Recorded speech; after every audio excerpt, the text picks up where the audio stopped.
Hello అండి. Very good morning.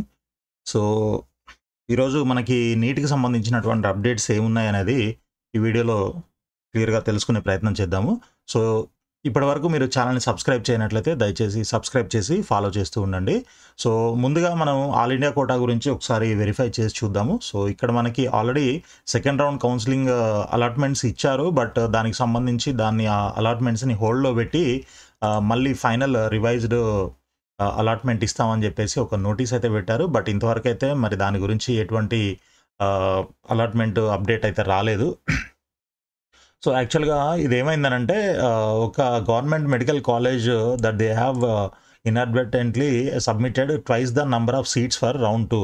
వాళ్ళ దగ్గర ఉన్న నంబర్ కంటే డబుల్ నంబరు వాళ్ళు సబ్మిట్ చేశారంట. సో ఆ విధంగా మేబీ వీళ్ళు సీట్ అలాట్ చేసి ఉంటారు. సో అది తెలుసుకున్న తర్వాత వీళ్ళు మళ్ళీ ఈ సెకండ్ రౌండ్ రీఅలాట్ చేస్తాము అని చెప్పేసి ఒక నోటీస్ అయితే ఇవ్వడం జరిగింది. So revise the competent authority has directed to revise the result of round 2 of UG counselling 2025 which was declared today. So ఇది పరిస్థితి. అయితే దీనికి సంబంధించి ఇంకా మనకి ఎటువంటి అప్డేట్ అయితే రాలేదు ప్రస్తుతానికి. ఇది వచ్చిన తర్వాత దీని సంగతి ఏందనేది మనం తెలుసుకుందాము. సో ఇక మన తెలంగాణ కౌన్సిలింగ్కి వచ్చేసరికి చాలా అప్డేట్స్ అయితే ఉన్నాయి. కౌన్సిలింగ్ అయితే చాలా ఫాస్ట్గా జరుగుతూ ఉంది. So A category MBBS, BDS, తర్వాత B category, B and C category notifications ఇవన్నీ కూడా వస్తూ ఉన్నాయి. సో మనం ఇవన్నీ కూడా మీరు వెబ్సైట్లో చూడొచ్చు అనమాట. సో ఈ నోటిఫికేషన్స్ అన్నీ కూడా ఎప్పటికప్పుడు అప్డేట్స్ వస్తూ ఉన్నాయి. అయితే ముందుగా మనకి వచ్చినటువంటి అప్డేట్ ఏంటి అంటే మనకు ఆల్రెడీ ఎంబీబీఎస్కి సంబంధించిన అలాట్మెంట్ ఆల్రెడీ వచ్చింది. సో మీరంతా కూడా ఆల్మోస్ట్ జాయిన్ అయ్యారని కూడా అనుకుంటున్నాను. సో జాయినింగ్కి ఇంకెవరైనా జాయిన్ అవ్వకపోతే, సీట్ వచ్చిన వాళ్ళు జాయిన్ అవ్వకపోతే ఈ పాయింట్ మీకోసమే. సో 23వ తారీఖు అంటే రేపటి వరకు మనకు టైం ఉంది. ఈవినింగ్ 4 o'clock వరకు మీరు జాయినింగ్ రిపోర్టు ఇవ్వాల్సి ఉంటుందన్నమాట. మీకు ఏ కాలేజీలో అయితే సీట్ అలాట్ అయిందో అక్కడ వెళ్ళి ఇవ్వాల్సిందే కంపల్సరీ. ఒకవేళ ఇవ్వకపోతే, మీరు రిపోర్ట్ చేయకపోతే మీకు వచ్చిన సీట్ క్యాన్సిల్ అయిపోతుంది. అదేవిధంగా మీరు నెక్స్ట్ రౌండ్లో ఆప్షన్స్ పెట్టుకోవడానికి మీరు ఎలిజిబుల్ అవ్వరనమాట. ఓకే, ఈ పాయింట్ చాలా జాగ్రత్తగా విని గుర్తుపెట్టుకోండి.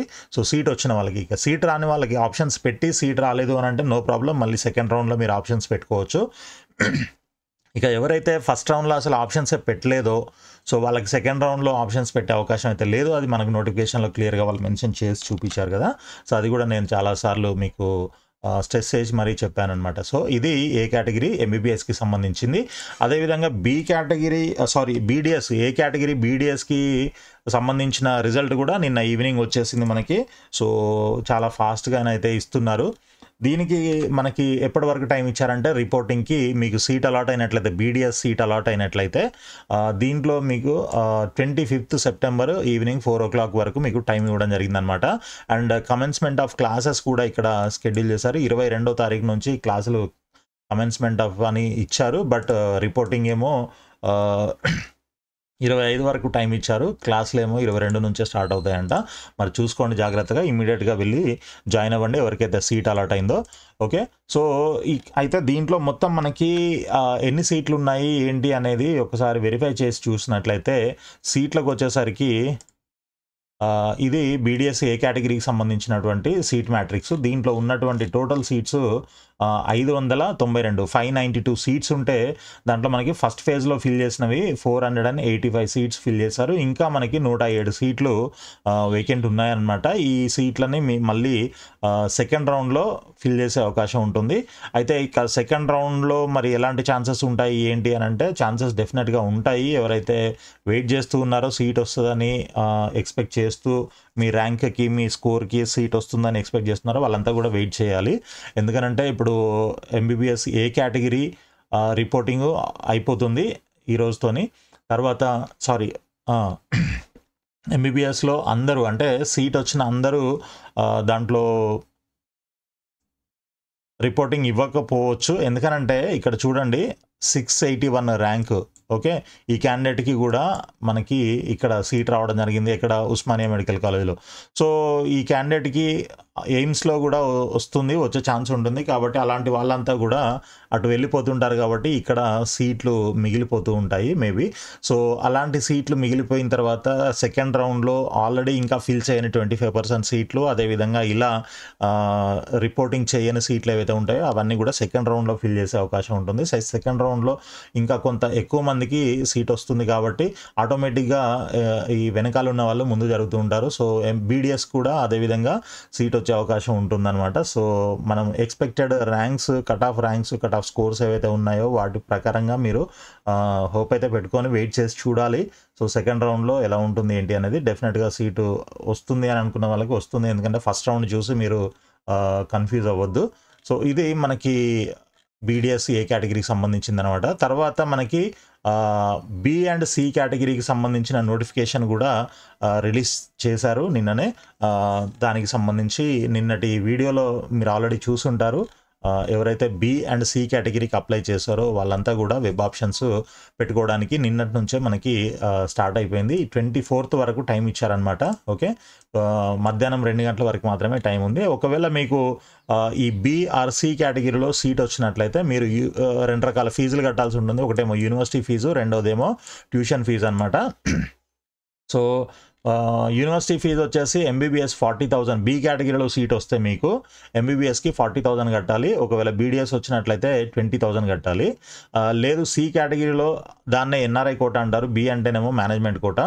So C category or NRI కోటాలో మీకు ఎంబీబీఎస్ సీట్ వస్తే 70,000 యూనివర్సిటీ ఫీజు కట్టాలి. బీడిఎస్కి వస్తే 40,000 మీరు యూనివర్సిటీ ఫీజు కింద పే చేయాల్సి ఉంటుందన్నమాట. ఇది నాన్ రిఫండబుల్. ఈ డబ్బులు మళ్ళీ రావు మీకు వెనక్కి. ఒకవేళ మీకు ఏ కేటగిరీలో ఫైనల్ రౌండ్లో, మాపప్ రౌండ్లోనో, సెకండ్ రౌండ్లోనో మీకు ఏ కేటగిరీలో సీట్ వచ్చి మీరు వెళ్తాననుకుంటే ఇక్కడ మీరు కట్టిన ఈ అమౌంట్ అయితే మళ్ళీ వెనక్కి రాదు. సో ఇవన్నీ కూడా కాస్త చూసుకోండి. ఇది కొంచెం కరెక్ట్ పద్ధతి కాదేమో అని నాకైతే అనిపిస్తుంది. కేఎన్ఆర్ యూహెచ్ఎస్ వాళ్ళు చేసే ఈ కౌన్సిలింగ్ సిస్టము.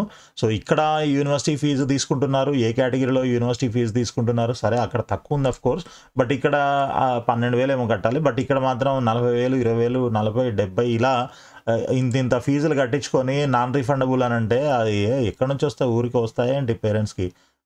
సో అది పరిస్థితి. ఇవన్నీ కలిపి ఒకటేసారి పెట్టి ఇప్పుడు ఎలాగో A category, B category, C category అన్నీ కౌన్సిలింగ్ ద్వారానే కదా.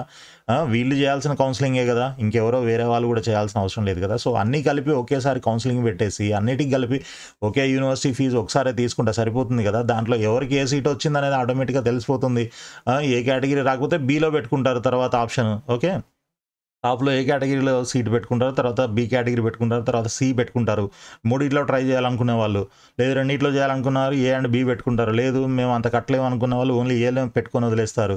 సో ఇలా అన్నీ ఒకేసారి కౌన్సిలింగ్ చేస్తే సరిపోతుంది కదా. మరి ఎందుకు ఇలా చేస్తున్నారు అర్థం కావట్లేదు. ఈ ఫీజుల కోసమే అనుకుంటా నాకు తెలిసి సపరేట్గా ఇస్తున్నారు.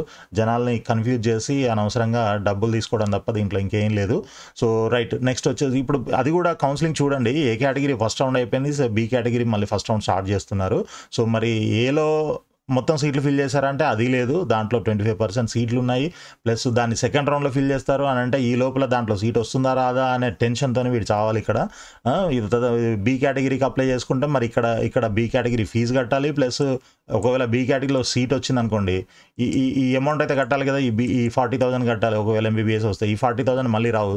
సెకండ్ రౌండ్లో ఏ కేటగిరీలో సీట్ వచ్చింది అనుకోండి ఇదే క్యాండిడేట్కి, ఈ 40,000 పోయినట్టే కదా. మళ్ళీ ఇక్కడ వెళ్ళి ఒకవేళ డేట్స్ అటు ఇటుగా ఉంటే ఇక్కడ వెళ్ళి రిపోర్టింగ్ చేయాలి కాలేజీలో. ఈ సీటు ఉంటుందా పోద్దా తెలియదు రిపోర్టింగ్ చేయకపోతే. సో రిపోర్టింగ్ కంపల్సరీ చేయాలి. చేస్తే మళ్ళీ అక్కడ ఫీజులు, డీడీలు, తర్వాత సర్టిఫికెట్లు ఇవన్నీ ఏంది తలనొప్పి. ఈ మార్రా వీళ్ళు ఇంకా జనాలు ఎందుకు ఇలా చేస్తారో అర్థం కాదు. సరే ఓకే, అది వాళ్ళ ఇష్టం, మనం ఏం చేయలేం. కానీ రైట్, ట్యూషన్ ఫీజు వచ్చేసి మనం ఆల్రెడీ ఇంతకుముందు ప్రీవియస్ వీడియోలో ఒకసారి నేను ఏ కాలేజీలో ఎంత ఫీజు ఉంటుంది ఏంటి అనేది క్లియర్గా చూపించాను బి కేటగిరీ అండ్ సి కేటగిరీకి. సో నీలిమాకు వచ్చేసరికి మనకి బి కేటగిరీ 15,000 ఉంటుంది. 22.5 lakhs ఏమో 22.5 lakhs సి కేటగిరీలో ఉంటుందన్నమాట. ఓన్లీ నీలిమాకి మాత్రమే. ఆ నీలిమ అనురాగ్ యూనివర్సిటీ అఫిలియేటెడ్, మిగిలిన కాలేజెస్ అన్నీ కూడా కేఎన్ఆర్ యూహెచ్ఎస్ అఫిలియేటెడ్. సో ఇదొకటి పాయింట్ మీరు గుర్తుపెట్టుకోండి. తర్వాత చల్మేడ ఆనందరావు, ఇది ఆల్రెడీ మనం చెప్పుకున్నాము. సో ఈ కోర్టు కేసు ఏదైతే ఉందో ఈ పిటిషన్, దీని మీద డిపెండ్ అయి ఉంటుంది అడ్మిషన్ అనేది. ఒక నోట్ అయితే ఇచ్చారు ఇక్కడ క్లియర్గా. సో అన్నీ చదవట్లేదు, మీకు ఇంపార్టెంట్ అన్నవి మాత్రమే నేను మీకు ఎక్స్ప్లెయిన్ చేస్తాను. ఆల్రెడీ నిన్నటి వీడియోలో మొత్తం ఎక్స్ప్లెయిన్ చేశాము, బట్ మళ్ళీ ఒకసారి చూపిస్తున్నాను. సో మీకు first candidates in the final merit list are informed that if they do not exercise web options in first phase, మీరు ఫస్ట్ ఫేజ్లో ఆప్షన్స్ పెట్టకపోతే తర్వాత సెకండ్ రౌండ్ నుంచి ఎలిజిబుల్ కాదు. ఓకే, అదొక పాయింట్. రెండోది, మీకు ఫస్ట్ ఫేజ్లో ఆప్షన్స్ పెట్టారు, మీరు సీట్ వచ్చింది కానీ మీరు రిపోర్టింగ్ చేయలేదు, జాయిన్ అవ్వలేదు, అట్లా కూడా మీకు సీట్ క్యాన్సిల్ అయిపోతుంది అండ్ మీరు సెకండ్ రౌండ్ నుంచి ఎలిజిబుల్ కాదు. ఈ 2 పాయింట్లు చాలా జాగ్రత్తగా గుర్తుపెట్టుకొని దాని ప్రకారంగా మీరు యాక్షన్ తీసుకోండి. అంటే ఇది ఏ విధంగా యాక్షన్ తీసుకోవాలి, ఏం చేయాలి అని అంటే చెప్తాను చూడండి. ఇప్పుడు ఇది బి కేటగిరీలో మనకు ఉన్నటువంటి కాలేజీలు ఏంటి, ఇవి కాలేజెస్. ఓకే, సో బి కేటగిరీలో ఈ మొత్తం 21 కాలేజెస్ ఉన్నాయి. ఈ 21 కాలేజెస్లో మీకు అన్నిట్లో వచ్చే అవకాశం ఉందనుకోండి. ఓకే, సో మీరు అన్నీ పెట్టాల్సిన అవసరం లేదు కదా. సో ఏవైతే టాప్ కాలేజెస్ అనుకుంటారో 4-5 ఉన్నాయి కదా, అలాంటి కాలేజెస్ ఏమైనా పెట్టుకొని మీరు చూడండి. ఎందుకంటే ఒకవేళ మీరు బార్డర్లో ఉన్నట్లయితే ఏ కేటగిరీలో కూడా మీకు సీట్ వచ్చే అవకాశం ఉంటుంది. సో వస్తే బి కేటగిరీలో మంచి టాప్ కాలేజీలో రావాలి, టాప్ 5 కాలేజెస్లో రావాలి. లేకపోతే ఏలో ఏదొచ్చినా వెళ్తాను అనుకున్న వాళ్ళు ఓన్లీ ఇది ఫస్ట్ రౌండ్ కాబట్టి మీరు అలా ఒక 5 కాలేజెస్ పెట్టుకొని వదిలేస్తే వస్తేనేమో 5 కాలేజెస్ వస్తాయి. లేదు అని అంటే మీరు సెకండ్ రౌండ్, మాపప్ రౌండ్ ఏ కేటగిరీలో మీకు వచ్చే ఛాన్స్ ఉంటే మీరు బార్డర్లో ఉన్నట్లయితే, సో అసలు దాంట్లో రాదు ఖచ్చితంగా అనుకున్న వాళ్ళు ఇదైతే మొత్తం పెట్టుకోండి. సో ఇలా మీ యొక్క సిచ్యువేషన్ ఏంటి, మీ ర్యాంక్ ఏంటి, మీ స్కోర్ ఏంటి, అసలు ఏలో వచ్చే అవకాశం కొంచెమైనా ఉందా, బార్డర్లో ఉందామా, ఇలాంటివన్నీ కూడా మీరు జాగ్రత్తగా ఆలోచించుకొని దాని ప్రకారంగానే మీరు ఈ స్టెప్స్ అయితే తీసుకోవాల్సి ఉంటుందన్నమాట. సో నెక్స్ట్ వచ్చేసి if candidate allotted in a seat, ఇదే సేమ్ పాయింట్, ఇది రిపీట్ అయింది. నెక్స్ట్ ఓకే, తర్వాత ఇంకా బి అండ్ సి కేటగిరీకి సంబంధించిన మెరిట్ లిస్ట్ అనమాట. ఇది మెరిట్ లిస్ట్లో చూసినట్లయితే మనకు మొత్తం ఎంతమంది ఉన్నారంటే 6,406 మంది ఉన్నారు. 6,406 నెంబర్ ఆఫ్ క్యాండిడేట్స్ ఉన్నారు. సో మరి దీంట్లో లోకల్ ఎంతమంది ఉన్నారు, నాన్ లోకల్ ఎంతమంది ఉన్నారు, ఇలాంటివన్నీ చూసుకున్నట్లయితే సో నాన్ లోకల్ మీకు 2,775 మంది ఉన్నారు. 2,775 number of non local candidates ఉన్నారు. తర్వాత లోకల్ క్యాండిడేట్స్ వచ్చేసి 3,631 నెంబర్ ఆఫ్ క్యాండిడేట్స్ ఉన్నారనమాట. ఓకే, సో మరి కాంపిటీషన్ అయితే నాన్ లోకల్ కాంపిటీషన్ చాలా ఎక్కువగానే ఉంది. మరి దాంట్లో ఎన్ని సీట్లు ఉన్నాయి ఏంటి అనేది కూడా మనం ఒకసారి చూద్దాము. అయితే దీంట్లోనే ముస్లిం మైనారిటీ క్యాండిడేట్స్ వచ్చేసి 1,466 నంబర్ ఉన్నారు. తర్వాత ఎన్ఆర్ఐ కోటాకి ఎలిజిబుల్ క్యాండిడేట్స్ 1,363 మంది ఉన్నారు. ఓకే, ఎన్ఆర్ఐ కోటాకి ఎలిజిబుల్ 1,300 ఉన్నారు దాదాపు. ఓకే, తర్వాత ఈ ఏసీడిఎస్ ఆర్మీ డెంటల్ కాలేజ్ ఏదైతే ఉందో దానికి ఒక 99 మంది ఉన్నారు. ఇది బి కేటగిరీకి అప్లై చేసిన వాళ్ళ లిస్ట్ అనమాట. ఓకే, సో దీంట్లో ఈ టాపర్స్ అంతా కూడా ఆల్మోస్ట్ వీళ్ళు ఆల్ ఇండియా కోటాలో కానీ లేదంటే ఏ కేటగిరీలో కానీ వెళ్ళిపోతుంటారు. సో వీళ్ళంతా మనకి కాంపిటీషన్ కాదు. బట్ అయినా కూడా మనకి నెంబర్ ఆఫ్ క్యాండిడేట్స్ చూసుకున్నట్లయితే 6,000 పైన ఉన్నారు, 6,400 పైన. అయితే మరి దీనికి తగ్గట్లు సీట్లు ఉన్నాయా అని అంటే సీట్లు చూసుకున్నట్లయితే ఇక్కడ చూడండి, మనకి ఉన్న 21 కాలేజెస్ ఏవైతే ఉన్నాయో వీటిల్లో లోకల్కి సంబంధించి 1,029 సీట్స్ ఉన్నాయి. నాన్ లోకల్ అంటే అన్రిజర్వ్డ్ సీట్స్, దీంట్లో లోకల్ అండ్ నాన్ లోకల్ ఇద్దరు కాంపీట్ చేయొచ్చు. అంటే ఎవరు మెరిట్లో ఉంటే వాళ్ళకి సీట్ ఇస్తారనమాట. దీంట్లో 187 నెంబర్ ఆఫ్ సీట్స్ ఉన్నాయన్నమాట. అయితే దీంట్లో మ్యాక్సిమం మనకి టాప్లో తీసుకున్నట్లయితే అంతా నాన్ లోకల్సే ఉన్నారు. చూడండి ఇదంతా కూడా ఆల్రెడీ నేను ప్రీవియస్ వీడియోలో చెప్పాను. మనకి ప్రొవిజనల్ మెరిట్ లిస్ట్ వచ్చినప్పుడు దాంట్లో అసలు నాన్ లోకల్స్ ఎంతమంది ఉన్నారు, 1 lakh లోపల ఎంతమంది ఉన్నారు, 2 lakhs లోపల ఎంతమంది ఉన్నారు, ర్యాంక్, ఆ విధంగా మొత్తం అన్ని చూసాం. చూడండి ఇక్కడ స్క్రోల్ చేస్తుంటే మ్యాక్సిమం అన్ని నాన్ లోకలే ఉన్నాయి.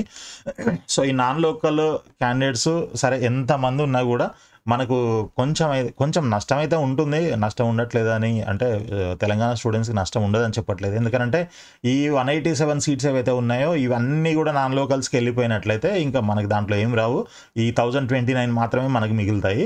ఇన్ కేస్ ఈ టాపర్స్లో అంటే మెరిట్లో ఎవరైనా క్యాండిడేట్స్ ఈ నాన్ లోకల్ సీట్స్ని కూడా తీసుకున్నట్లయితే, మెరిట్లో ఉన్నట్లయితే ఇందులో నుంచి ఒక 100 సీట్లైనా మనకు వస్తే అప్పుడు ఈ 1029 ప్లస్ ఒక 1129 సీట్స్ తెలంగాణ స్టూడెంట్స్కే వచ్చే అవకాశం ఉంటుందన్నమాట. కానీ మ్యాక్సిమం సీట్లు అయితే నాకు తెలిసి నాన్ లోకల్ స్టూడెంట్స్కే వెళ్ళిపోతాయి. ఎందుకంటే కాంపిటీషన్ అయితే హెవీగా ఉంది. మరి దాంట్లో ఎంతమంది ఇక్కడ వచ్చి సీట్ తీసుకుంటారు? వీళ్ళైతే మెరిట్ లిస్ట్లో ఉన్నారు, అప్లై అయితే చేశారు, బట్ ఇప్పటికే వాళ్ళ స్టేట్స్లో కౌన్సిలింగ్స్ అన్నీ అయిపోయాయి కాబట్టి మేబీ వాళ్ళకి అక్కడ ఆల్రెడీ సీట్ వచ్చినట్లయితే వాళ్ళందరూ ఇక్కడ ఉండకపోవచ్చు, దీంట్లో రాకపోవచ్చు.